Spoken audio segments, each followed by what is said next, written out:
This is Kerrigan & Company. Did you know that more than 90% of cyber attacks can be prevented? Focus Technology helps organizations create a cybersecurity framework to minimize your risk of being attacked.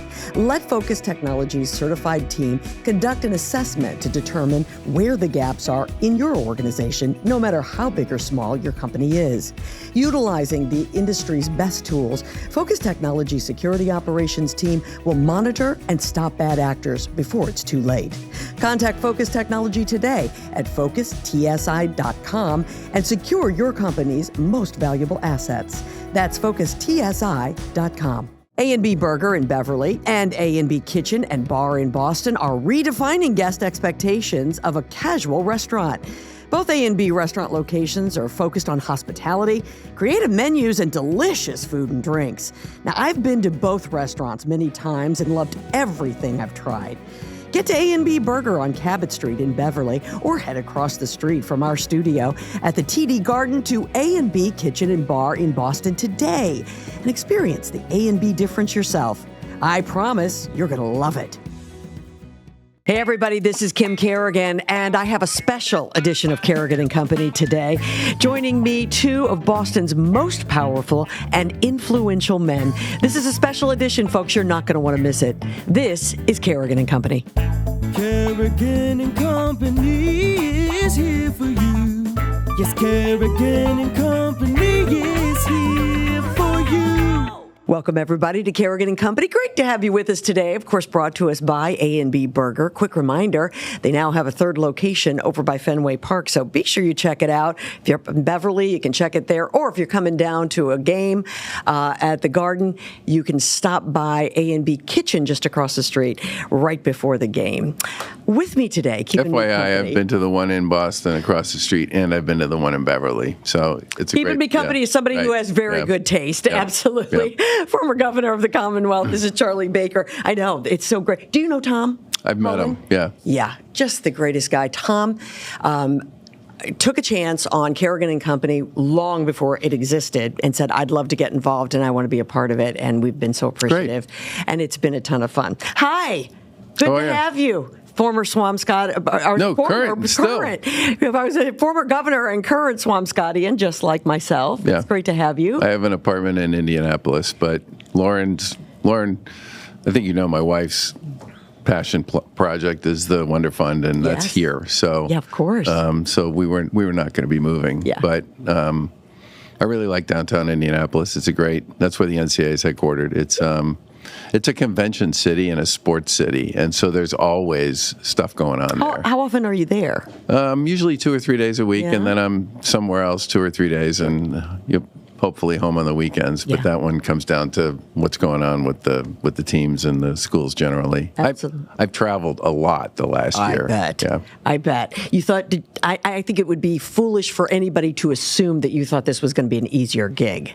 No, I knew this was going to be a tough gig, but Lauren was a gymnast in college. I played basketball. My brother played baseball. 2 of our kids played football. Mm-hmm.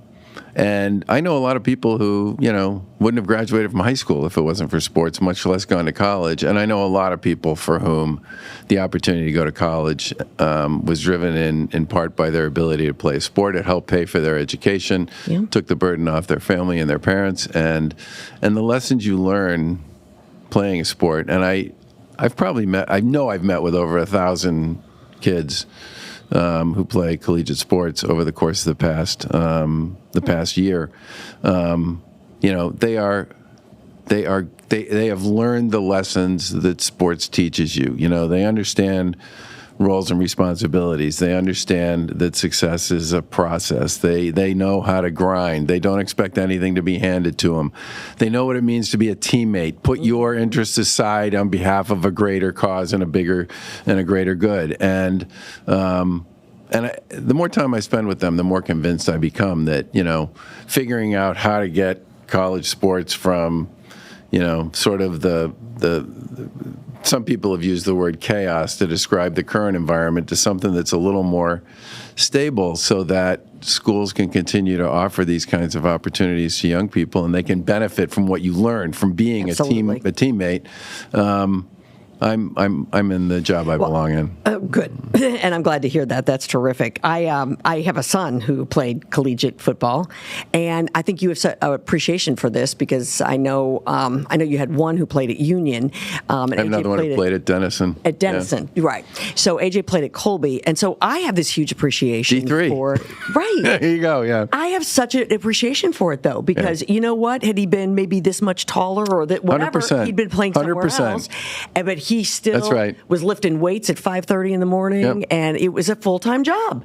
And so I have a huge appreciation for it. But I also appreciate what it has done for him in life. Yeah. I think that employers really love hiring these collegiate athletes. They do, for all those reasons. Right, exactly. They know how to be part of a team. Yes, they do. They do. They have a work ethic that's pretty great, and so it's all. And they have pretty broad shoulders. They can usually take pretty much, which is really great. So I think that's interesting. I say to people all the time that the biggest difference between Division I, which is the stuff most people know something about, and Division II and Division III is usually a little bit about size and a little bit about speed. But you'll see some spectacular athleticism in D2 and D3. And the other thing that's important to know here is this, this pyramid gets really small really fast coming out of high school. Most of the kids who play any kind of college sport are usually, one of 100 relative to their own whatever was going on with the competitive level in their own high school back home. And I watched a lot of D1, a lot of D2, and a lot of D3 just as a dad and as a fan, but I've seen a ton of that since I got this job last year, and the quality of the athleticism across all three divisions. And again, the sort of lessons kids learn playing sports is very much on display across all three. Now, you played at Harvard. I did. I just recently saw a quote from you that I thought was so interesting, Charlie. You said that, short of a few things, those years you sort of wish would just sort of go away. Those years at Harvard. Yeah. Why? What happened? Actually, this all started when I ran for governor in 2014, and one of the Globe columnists had us all fill out a survey, all the candidates for governor, the survey that she said she thought would be a helpful contribution to sort of who we were. And one of the questions on it was, what's your biggest regret? And I said my biggest regret was that I went to Harvard instead of Hamilton. Hamilton's a D3 school in upstate New York. They recruited me pretty hard to play basketball there. And I, needless to say, got a huge box of swag in the mail about 3 days later from Hamilton. But people are like, well, why would anybody ever say that? And, one of the things about school is fit. And I didn't fit there. And the one place I did fit was in the basketball program, and I've always been incredibly grateful that I had an opportunity to be part of that. But I think in this day and back then, right, the way you kept track of what was going on with your friends at other schools is you wrote them letters, and they wrote back to you, or maybe you got to use the phone in the dorm once in a while, but you couldn't make a long distance call because that would break the bank. So people didn't transfer. You just sort of sucked it up and dealt with it. In today's world, where kids have access through their phone to you can get a virtual tour of any campus you want. You can get in touch with practically anybody on any campus. And so kids transfer a lot more than they did back then. And, there's some hand-wringing about that. But I basically come down on the side of, I don't think that's necessarily a bad thing. And certainly based on my own experience, I toughed it out. I graduated. And I've sort of made my peace with Harvard since then. I love Tommy Amaker, who's the basketball coach there.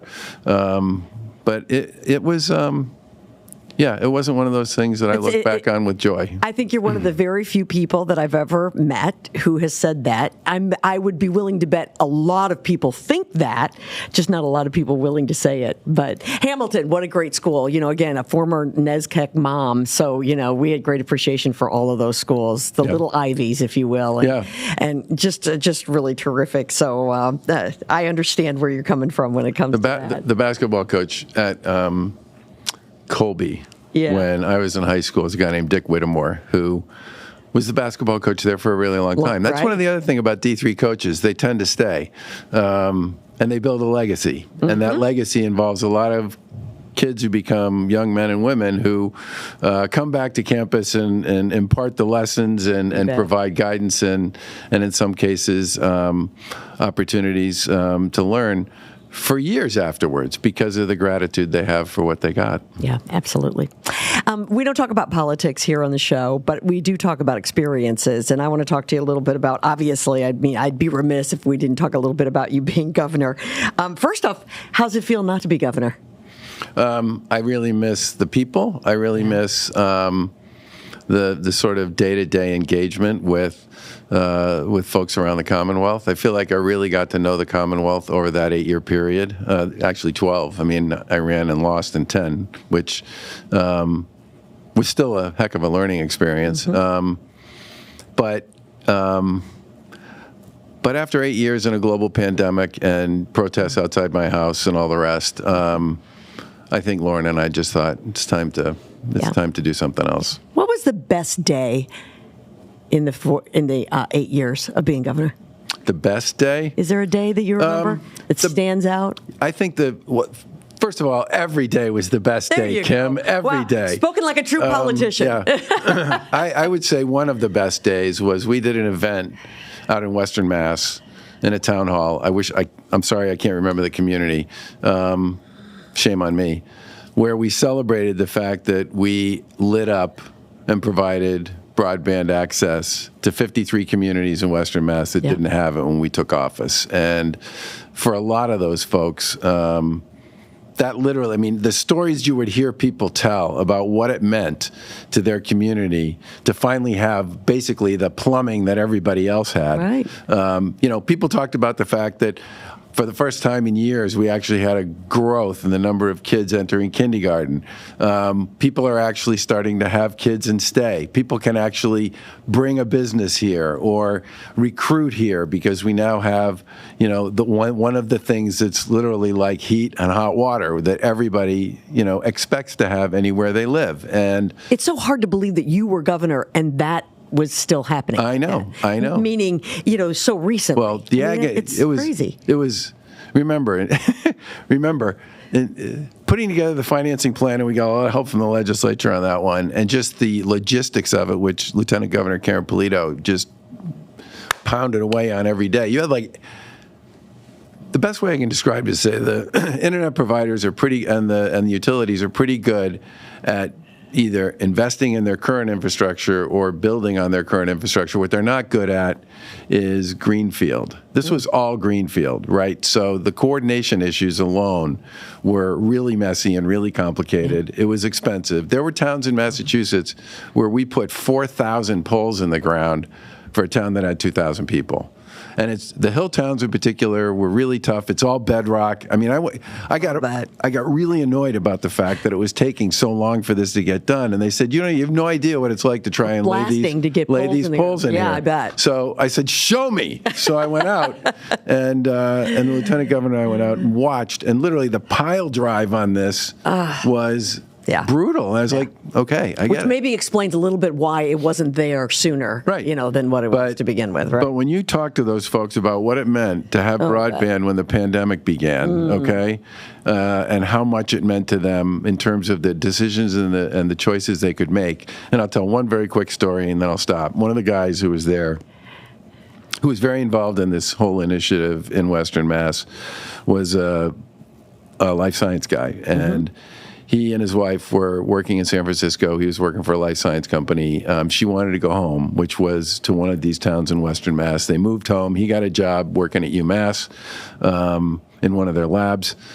His wife got very sick. She died of breast cancer, and they had 2 little girls, and so he gave up his job at UMass because he couldn't do the commute, and he did not have broadband in his house, so he couldn't actually work remotely.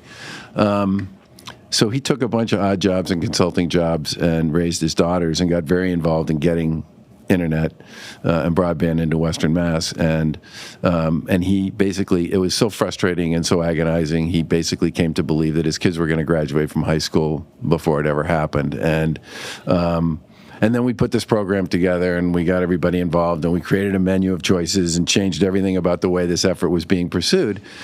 And it happened before his kids graduated from high school, which was, a milestone for him. But the most important thing he said was, and because I now have access to broadband, I'm now running a major initiative on behalf of a life science company that is headquartered in San Francisco, has a big office in Cambridge, and I'm working on a cure for breast cancer. Wow. And at that point in time, right. the whole room erupted. And I think, people talk about the big things that people in public life do.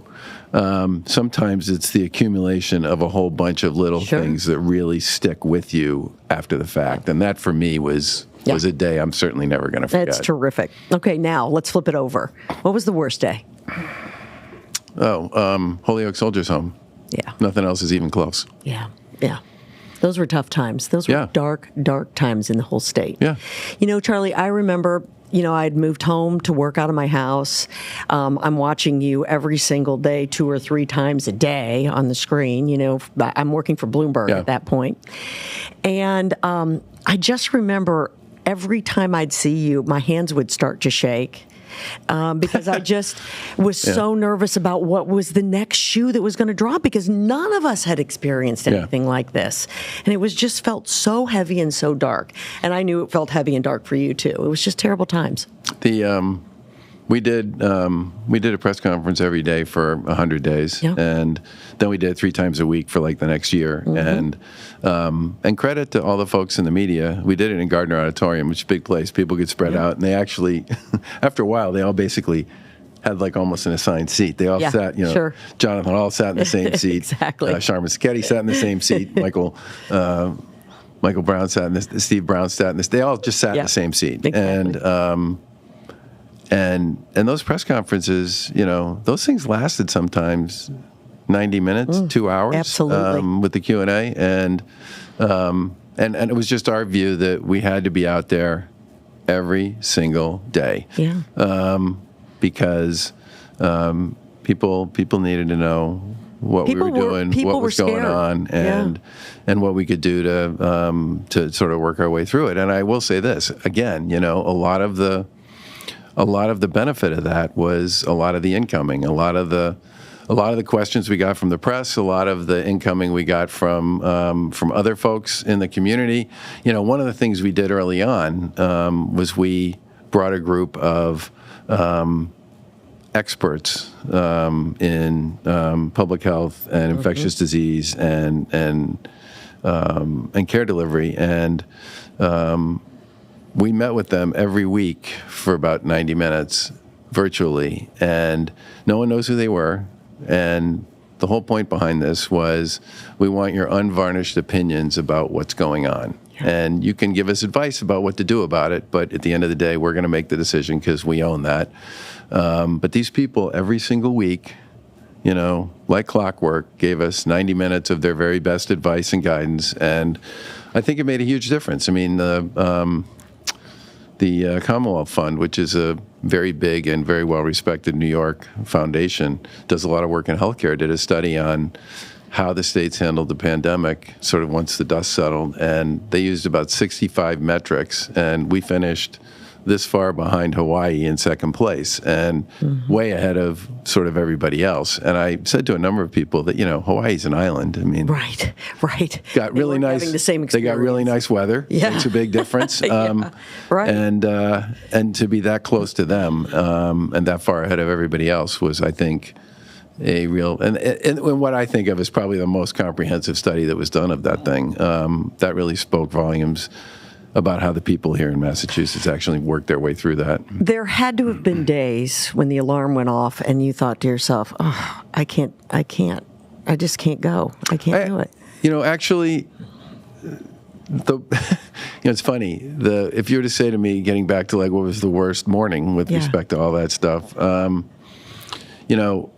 there's no governor's mansion in Massachusetts. So, and our house, as you know, is not very far from the sidewalk. And there were a lot of mornings when the first thing I heard in the morning was not the alarm, it was the bullhorn for somebody at 6:30 out on the sidewalk, protesting. And the funny thing about it was, we had the complete spectrum of protesters. We had, people from the right, we had people from the left. Sometimes they were both there at the same time, and then they had to negotiate with each other over who was going to have the first crack at, whatever their case was or their argument was. And there were a lot of days where we had 300 or 400 people out there. They closed the streets. And a lot of the real estate agents thought it was such a bad look they wouldn't show houses on certain days because they knew there was going to be a big crowd outside the Baker House.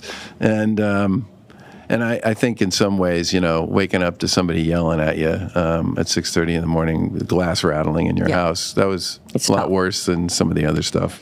I was getting COVID tested across the street from your house. Oh, yeah, at the church. Yeah. And trying to maneuver my way through all the protests to get to my time slot. And at that point, it was so absolutely imperative that you hit your time slot or you weren't going to, and I was panic stricken. And so I remember it well. I remember the experience. I didn't have your experiences, but certainly remember you guys going through. Well, everybody, I felt terrible for my neighbors. They didn't move into the houses they lived in to have to go through that.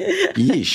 We got that damn governor living next door. Exactly. Buy that guy a mansion. Charlie, we do something here called the Focus Technology Fast Five. So we ask 5 questions. You have 30 seconds to answer them. To answer all of them or answer each of them? To answer all of them. Okay. So I want to lay these babies on you if you think you're ready. Fine. All right, here we go. Ready? There we go. Best part about being a governor? The people you meet. Best part about being the NCAA president? The kids, the student athletes, they rock. How do you really relax? Lauren and I go for lots of long walks. Big fan of the Linwoods. Big fan of all the parks up on the North Shore. The Linwoods in particular, those are a real favorite. What's a really fun night out? We have a group of people that we've been hanging around with who are neighbors of ours for over 30 years at this point. Fun night out is either night in with all of us at one of our houses or going out with them. What's your favorite song of all time? That's a good question. This would not be necessarily my favorite song of all time, but given the fact that Eric Church is one of the investors in Socorro, he did a song called Springsteen that's a great song, and that's right up there on my hit parade. Okay, so let me just tell you, you have just gained so many points with me because I was about to tell you that we had a bone to pick here, and that's that you're not a country fan. And I'm a huge country fan. And Kane Brown is coming to Fenway Park this summer. Can't wait. Are you coming around Megan Maroney? You've never been a big country fan. When you talk about music. I'm a big country fan now. Okay. Megan Maroney, Eric Church, Zach Bryan. There's so you're coming around. Kenny Chesney. There's a lot of really terrific country performers. I think country, and I think our kids... They tell great stories. They do, and our kids can totally relate to this. This is sort of where I became a country fan. My oldest was never... I like all what you just mentioned. I love Luke Combs. Oh, yeah, sure. Yeah, Chris Stapleton. Yep. AJ was never a big rap guy. And so I think because he didn't really love rap, he sort of became this country fan and really brought it into our house. And, country has evolved from being real twangy to being something that's pretty fun and hip. It really does tell great stories. It does. It's just so fun. Lainey Wilson. Oh, no. Yeah, she's got a heart like a truck. There she does, yes.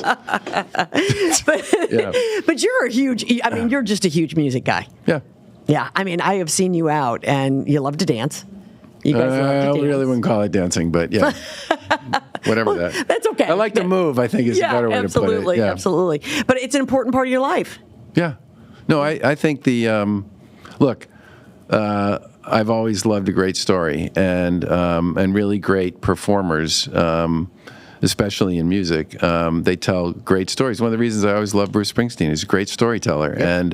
And great storytellers at least move me, and they make me think about a lot of things I wouldn't have thought about otherwise, and they're sharing such a big piece of their life experience with you through the stories that they tell, that if you're paying attention and the stuff connects with you, it really matters. Music for me is such a big part of our life at home. Music is always on, and music takes me places that I want to remember. Yeah, absolutely. Parts of my life are always marked by music. Recently, with a bunch of my sorority sisters, oh my gosh, we had the 1980s, blaring the whole weekend, and it took us to all these different events, and we reminisced so much, and my kids, and the whole bit. Music is just a great part of everything. This has been so fun. Well, Charlie and I are having a great time, but we are very excited about our next guest coming up. He's got a little something happening here at the Garden. We'll talk to Wyc Grousbeck, the owner of the Celtics, when we come back here on Kerrigan & Company. It's baseball season, so are you headed to Fenway anytime soon? If so, you've got to stop by the newest A&B Burger location at Time Out Market Boston. You can get your favorite burgers at A&B's new quick-serve restaurant, which is located at 401 Park Drive. Time Out Market Boston is located in the buzzing Fenway neighborhood, and A&B is the latest and the best restaurant to join this creatively curated dining destination.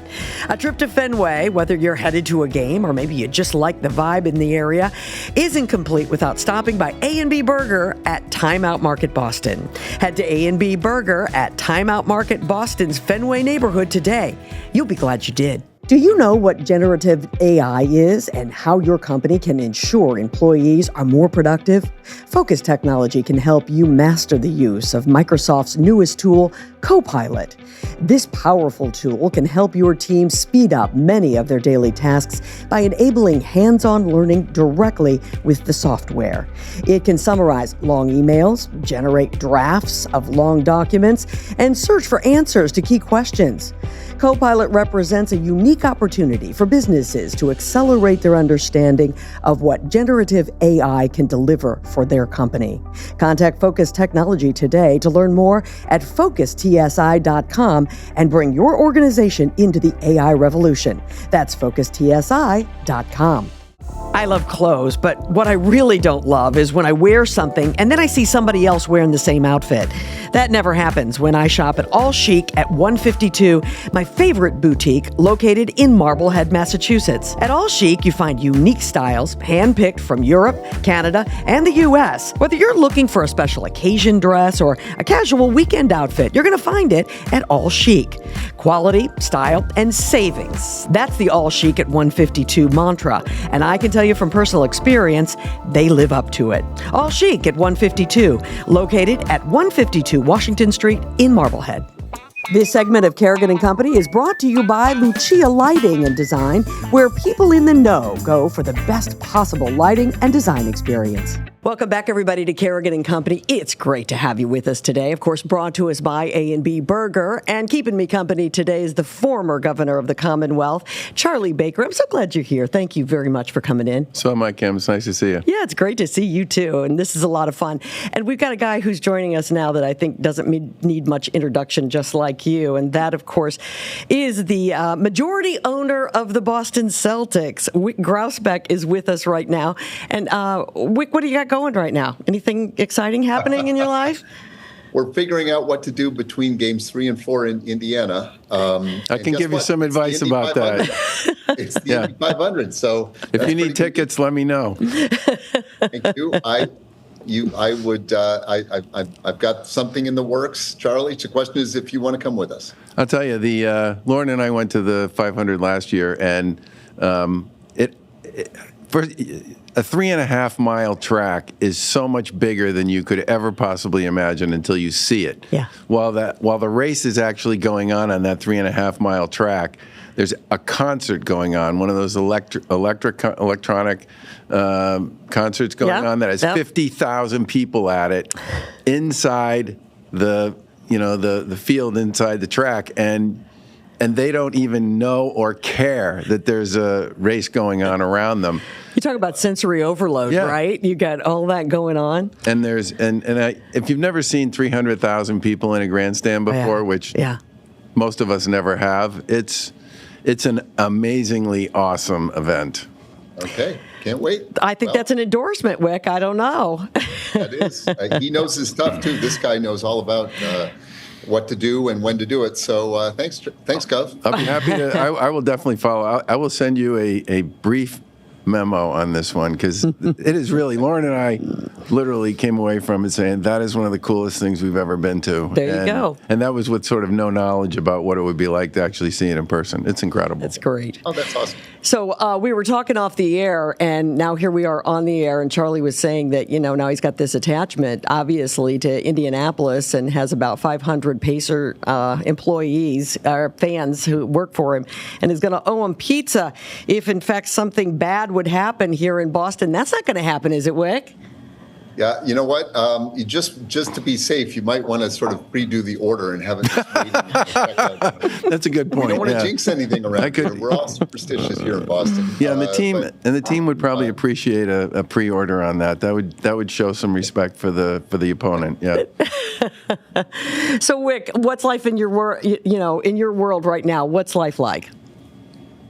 Well, every night there's something to watch that affects us. If it's not us playing. When the games start up, it's every other night. So you have one off day, but you're usually traveling to the other location. It's hectic. Amelia and I just spent, 4 or 5 days in Cleveland, and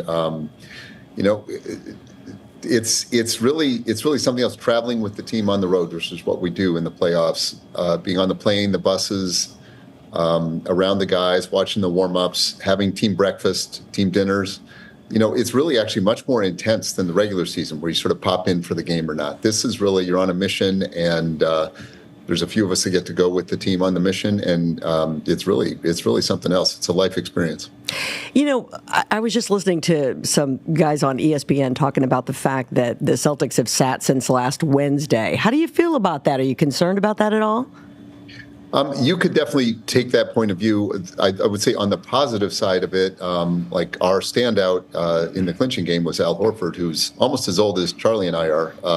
He looks a lot better than we do. You're a lot younger, Kim, but Charlie and I are getting up there. And but Al played spectacularly. Giving Al a couple of days off, letting Kristaps keep rehabbing, giving the guys a couple of days off. Mm-hmm. I think you could argue that works for advantage, but on the other hand, Indiana's going to be fresh or at least, in game mode on Tuesday. So we'll see. I was reading some of the stories that came out of the Denver, Minnesota game last night, and Coach Malone said that he said that the wear and tear on his team from playing all the way through to the finals and winning the championship last year, and then the act of defending this year, he basically said, I think that his exact quote was, they were gassed. And I don't think people really understand that if you go deep in the playoffs, which is something the Celtics do almost every year, and then you got to turn around and fight for your position all year long and expect to fight for your position and have people expect you to end up as the number 1 or number 2 seed in the East. I bet there's a ton of wear and tear in that, and having a few days to actually just get yourself sort of prepared for what's next is probably not a bad thing. And these guys, look, they play so many games, and and this is such a big part of their life. This whole idea that spending a week not playing, I just can't imagine that has that much. That there's no such thing as rust here. Yeah, I think the rest part instead of the rust, I'd probably emphasize that for us. I'd also say, Charlie, since you played at the college level at that little establishment in Cambridge from the 1600s or whatever. Very funny, yeah, right. You were. I learned recently that you were coached by Satch Sanders, which is a great connection directly to the Celtics, and so you know what you're talking about when it comes to that, no doubt. I like having our guys rested. I also think it's interesting. Denver relied on having everybody else be tired all the way along. Over time, not this year, but saying in general. 5-2-8-0. It's on their jerseys. It's on the court. You go to Denver and you try to run your usual couple mile jog or whatever, and it's a lot hard. It's twice as hard. So For them to be tired is actually something. They're probably the best conditioned team in the league. So anyway, it's a grind in the playoffs, and if you make it to the end, you get to be happy. Otherwise, there are 29 disappointed teams every year. I'm hoping we're the happy one this year. Well, I have to tell you, that's exactly the next question I was going to ask you, Wyc. I know I saw you being interviewed by a local television station about 2 months ago, and you said, if we don't finish champions, it's a failed season. Now, 2 months later, here we are. Do you still feel the same way? Well, the way I'd like to say it, I'm not going to back off of that. We've been in the last 8 or 9 years, we've been in the conference finals 6 or 7 times or something. Over the last 20 years since I came in, we have the third best record out of all 30 teams. Yet we only have one banner to show for that. So we've been in the playoffs, I think, 19 years out of 20 or 18 years out of 20, something like that. One banner. I'd like to have another one. That's just the honest fact. Me too. Me too. Yeah. We're here in Boston to win banners. Yeah. That doesn't mean we aren't proud of the team if we don't make it all the way. We were proud of the guys the way they fought back from 0-3 last year to get to a Game 7. Proud of getting to the finals and leading the finals the year before, and then the Warriors came on strong. I mean, I remember these things like they were yesterday, but they're painful to remember because there were a couple seasons that ended with a loss. And so it's just, let's just be honest. We want to win the thing. Can I provide a little bit of context or perspective to this? When Wyc became the majority owner of the Celtics, we were not in that kind of position. And I was, at that point, the CEO of Harvard Pilgrim Healthcare, and we made a decision to become the first sort of local company to enter into a joint marketing agreement with the Celtics at that time. And I had a whole bunch of people. Big plunge. I had a whole bunch of people saying to me, "What are you doing?" And they were still saying that to me a year or two later. And I said, "Guys, you make decisions on these sorts of things based on people." And I said, "I look at the people that Wyc and his team represent and the kinds of people they are, and this is going to end up being a great thing for Harvard Pilgrim." Sure. And it was. And I think sometimes we forget how competitive this stuff is. It's designed to not make it easy for anybody to go on a run. And you guys give us every single night. You give your fan base an expectation and a belief that you can win. And I got to tell you, there are a lot of places around the country that would kill for that. Oh, absolutely. Yeah. So Charlie, A to Z, you've been a great friend and a great partner for 20 plus years. We've loved every minute of it, and thank you for taking that leap. We now have 87 sponsors. You were the first, and you're still You've got the honor of saying provider. You were the first. We're still working together to this day with Harvard Pilgrim in its new incarnation, of course. But anyway, thank you for that. And I do spend a big part of every day trying to have the team live up to what everybody hopes we can do. I mean, it's a lot of pressure. I can say that very elegantly, but that's the truth. We don't do this for anything other than trying to fulfill the promise and make the best of what, I get to take care of this amazing thing that is built by people, great people, much bigger than myself. I'm a guy that is now a trustee with my partners of it, and we're just trying to take care of it and make it better. Or preserve it. And it's an honor. It's a big burden, but I love it. We are so excited that Wyc Grousbeck says he can stay with us for just a bit, so you stay with us as well. We'll check in with our sponsors, and we'll be right back. This is Kerrigan & Company. Longer days that melt into warm summer nights. It's my favorite time of year. I love to spend time on my patio with family and friends, or just curled up in a chair with a good book. However, you can't read or entertain in the dark. That's where my friends at Lucia Lighting and Design come in. Whether you're changing fixtures to enhance the beauty of your property or thinking about safety and security, the experts at Lucia Lighting will help you find the perfect outdoor lighting for you. Get started by scrolling through their website at lucialighting.com and then make an appointment to visit their magnificent showroom located in Lynn, Massachusetts. It's graduation and wedding season, and that means time for a shift in your wardrobe. I know the perfect place to start. How about a trip to Marblehead, Massachusetts for a visit to All Chic at 152? It's a great little boutique filled with all the fashion you need. If you're ready to elevate your style game, look no further than All Chic, where they currently have all the spring and early summer styles you need. From casual chic to elegant ensembles, they've got it all. And I should know, I'm a regular. All Chic at 152, located at 152 Washington Street in Marblehead, open Tuesday through Sunday. If you like rum, you're going to love Rumson's Rum, New England's most award-winning rum brand. Rumson creates distinctive and savory flavor profiles by hand-selecting and marrying the finest barrel-aged Caribbean rums. The spirits are then blended and finished in the New England Rum House. Choose from Rumson's Gold, Spice, Grand Reserve, or Coffee Rum, which is smooth and sweet with a warm roasted coffee flavor, a hint of vanilla, and a decadent buttery finish. Find Rumson's at liquor stores or ask for it at your favorite restaurant. Learn more at rumsons.com. That's rumsons.com. Rumsons. Life lived, life enjoyed. This segment of Kerrigan and Company is brought to you by Bill Haney's North Shore Music Theater. Get your tickets to Fiddler on the Roof, playing June 4th through June 16th at nmst.org. In your personal opinion, as you look over since 2002 and you've owned this team, you had another championship team. Is this the best team? Playing at our best, it reminds me of the 08, 09, and 10 team. Mm-hmm. We had 3 really good squads, slight changes along the way, but 3 great teams that year, those years. Yep. I'd love to have Kevin Garnett. If Kevin Garnett were on the roster, with his energy. You think he'd call Kevin? Would he come back? And Paul Charlie? And Ray. That guy. For hours. But we have our own completely different version, right. Completely different people. I don't want to disrespect them by comparing too much, except to say we've got our own, we're trying to make our own history. Yeah. And we have a chance. I think it's important to note that, look, I love that 2008, 9, 10 team. They were one injury away from winning 2 championships, in my opinion. Maybe actually 3 if you think about. Never mind. But the best team was 09. Yeah, out of all 3. Yeah. I think one other thing to remember here is that, excuse me, the Celtics this year were one of the best teams ever in terms of offensive efficiency and defensive efficiency, and that is a really unusual double.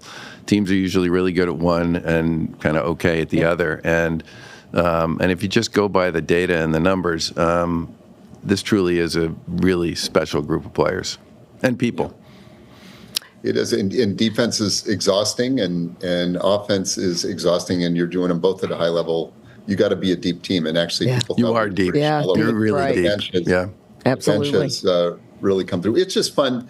At this point in my life, and I've been here a long time, I'm not majority owner, by the way. I'm controlling owner, with a great partnership, but thank you. But at this point in my life, I really want it as much for the players as for anybody, for the fans. We're fans who bought the team. I want it pretty badly. Somebody was talking about the fact that, and I think it comes from you, Wyc, because usually, with the fish, it usually comes from the head down. This is a real family-oriented team. I mean, I think a lot of players have said that they were just, even players who aren't with you guys anymore have said that was such a great experience because this team is supportive of one another and this organization is supportive of the players. That comes from you? Well, I certainly love hearing that, and we do try to do that. But, I've got to give – Brad Stevens put the team together, building on what Danny had done. Allison Feaster adds a lot in terms of player development and just maintaining that everything's going the right direction. Joe Mazzulla's unbelievable. There are lots of people, but we love having that vibe at the Celtics. We don't have any hidden agendas around here. It's just it's just Celtic pride, and that so that means that a lot of things are done a certain way if you can possibly do them. But I want to shift just for a second. Maybe it's your next question, maybe it isn't, but there's so many expectations that we're going to get through this next round, and I'm pretty sure Joe is spending these next 2 days saying, "There's nothing given to you. There's nothing. Never mind what Las Vegas is saying or anything else." You're going to have a rock fight starting the minute the ball's tipped off tomorrow night. And you're going to lose by 40 if you don't pay attention. And these guys beat us in the in-season tournament, which is a great thing.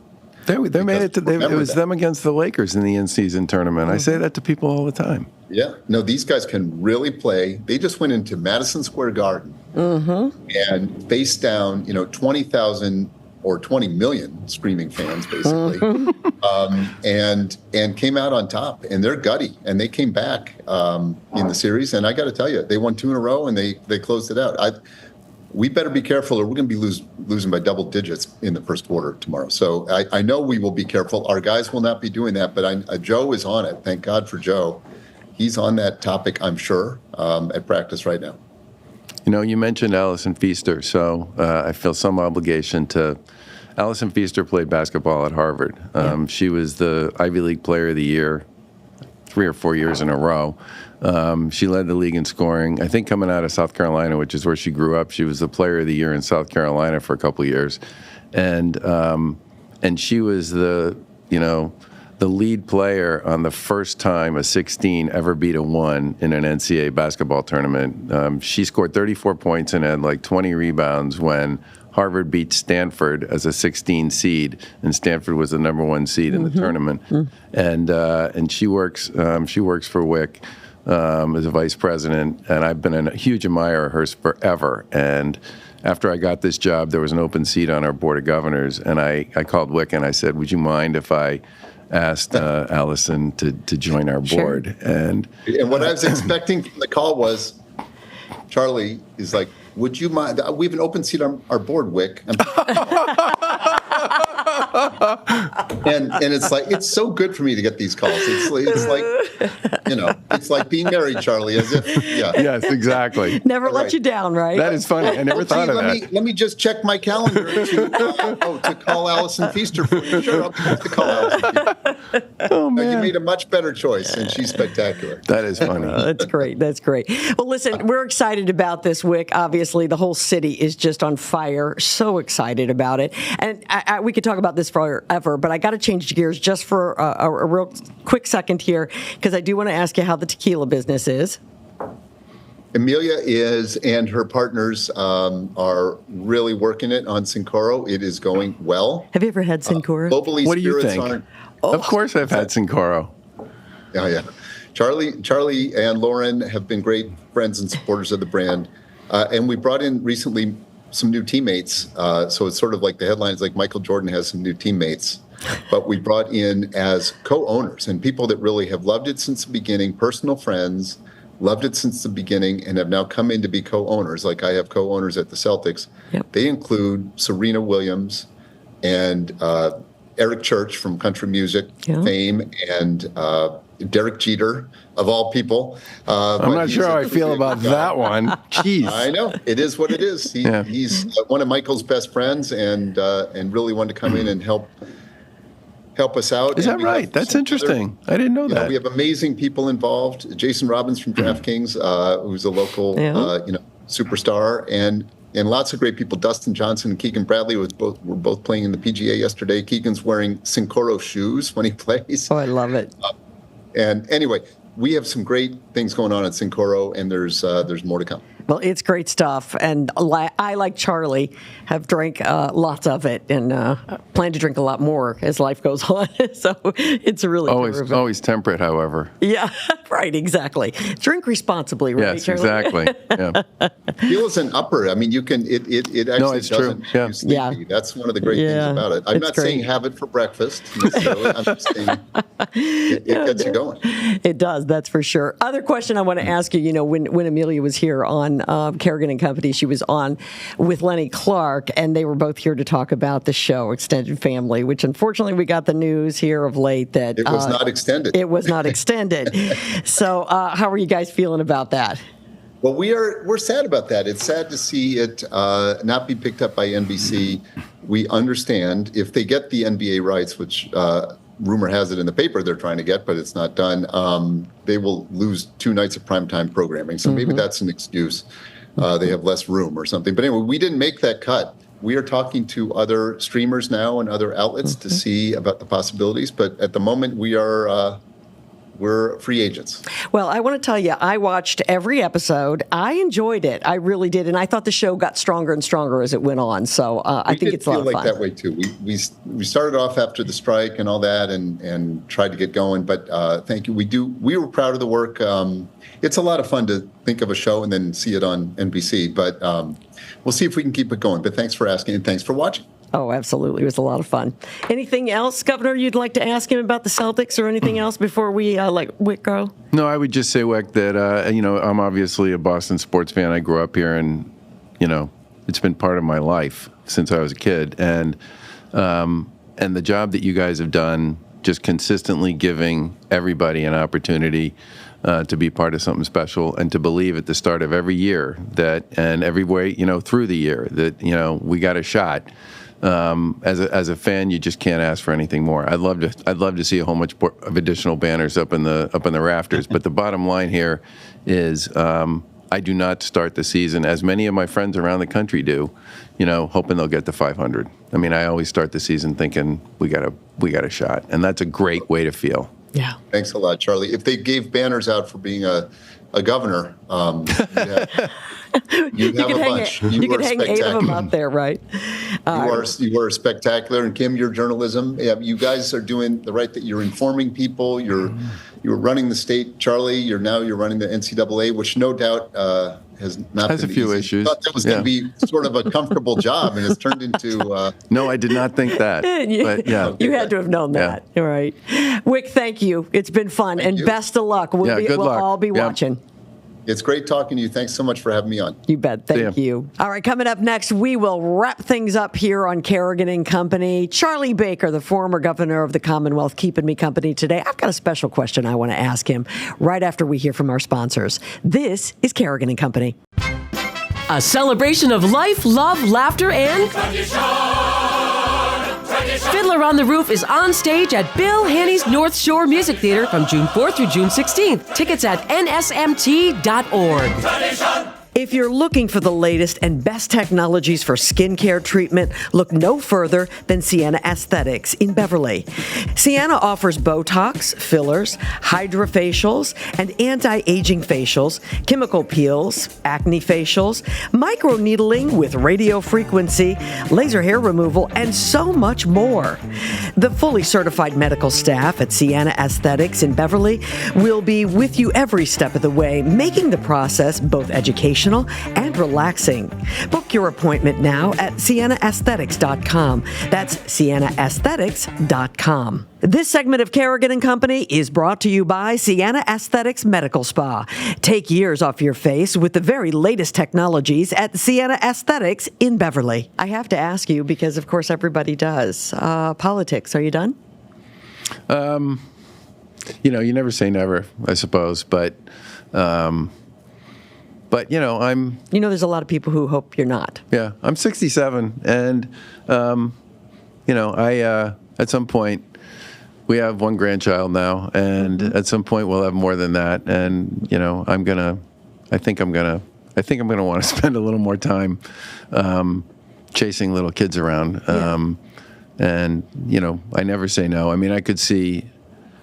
politics is kind of, in my mind, I think of it as public service, right? And that could be appointed, it could be serving on a commission, it could be doing a lot of different things. And I would never rule that out just because, public service has been part of my life, primarily through my parents. Now you come from a legacy of politicians, don't you? Yeah, I know you do.